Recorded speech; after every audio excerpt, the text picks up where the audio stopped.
Go.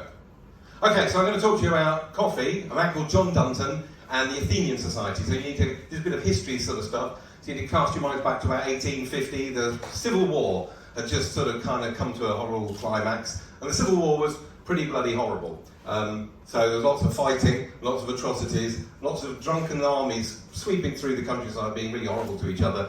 And there really needed to be some sort of cultural change that came along after this, otherwise the whole place would just fall to pieces. So hoping the slide's going to change now, which it probably will. There you go. So one of the things that happened in the Civil War is that there was a lot of printing going on. Not just printing, but mobile printing. They made printing presses a lot smaller, so you could put them on a cart and go to the next town, and they made a lot of pamphlets, and it was a war of words, really, the Civil War. So one of the technologies that came out of the Civil War was printing, and there were all these sort of pamphlets, and what they do is they print against each other and tell lies about it, and it got really nasty, and it was an awful lot of things. So pamphleteering became really quite an unpleasant thing to do, and seen as a very negative thing, and one of the causes of some of the worst atrocities.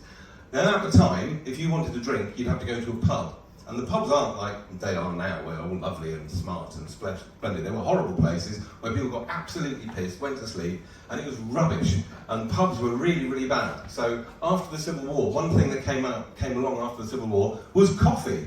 Coffee, the first coffee house started in Oxford in around 1650, and soon the craze spread to London. And the thing about coffee, as opposed to booze, is booze you get drunk, fight and go to sleep. Coffee, you just talk and talk and talk. And one of the people who spotted this early doors was a guy called John Dunton, who was a printer.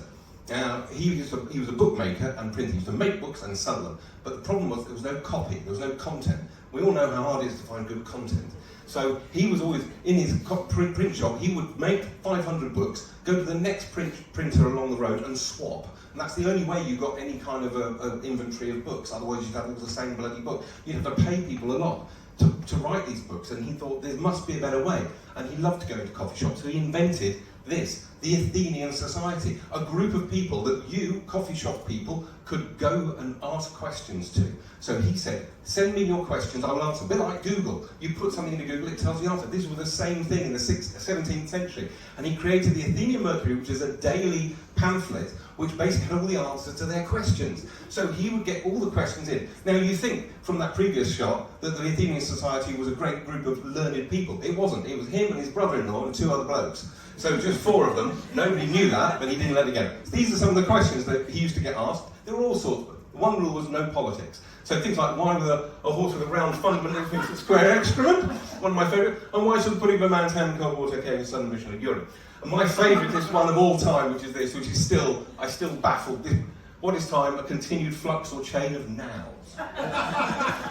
So some of the answers were made up on the spot over a coffee late into the night, but this was brilliant. It was just what the coffee shop needed, because they could talk and talk and talk, and it would just go on forever. And the other thing is, he collected all of these pamphlets together and he published them in volumes, which gave him loads and loads of books to sell as well. Unfortunately, John Dunton was rather a crap businessman, had a lot of good ideas, bad businessman. Although he did employ this chap, which is Daniel Defoe, to do some of his first writing. And this is actually, if you think about Robinson Crusoe and the next guy, Jonathan Swift, who's going to come along, they both worked for John Dunton early in their careers, and they kind of got this idea of these sort of curiosities, what if kind of things. What if a man was stuck on a desert island? Those kind of things. What if there was an island where people were really big or people were really small? So these were the sort of conversations that were going around at 3 o'clock in the morning when people had way too much coffee. And it's the sort of stuff that the Athenian Society.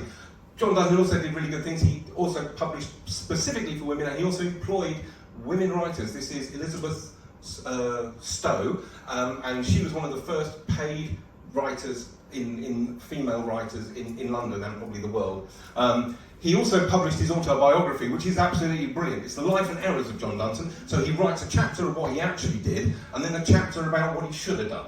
Because that's rather, he sort of corrects himself as he goes, which is rather brilliant. But then the whole book falls apart halfway through because it just suddenly becomes a whole lot of bitching about other people he knows. And this went on for some time, and then Queen Anne came along, and when Queen Anne came along, this is the Copyright Act. So basically she changed the whole rules of publishing, and copyright suddenly meant that you couldn't just physically nick everything, that you had to pay for it, and posh magazines like The Spectator, Addison and Steele came along and started this. At this point, John Dunton's career was going down the pan. He went off to America in 2 boats, one of them sank, full of books. Got to Boston and they didn't buy any of his books, he had to come home. So he was a brilliant man. First advice column, first women's journal, first general interest magazine, first autobiography of an ordinary person. He inspired novels, subsequent novels, Spectator, went on numerous adventures, etc., etc. He died penniless in 1733, don't do that. Generally speaking, one of my favourite people, he's unsung and nobody knows about it. That's it.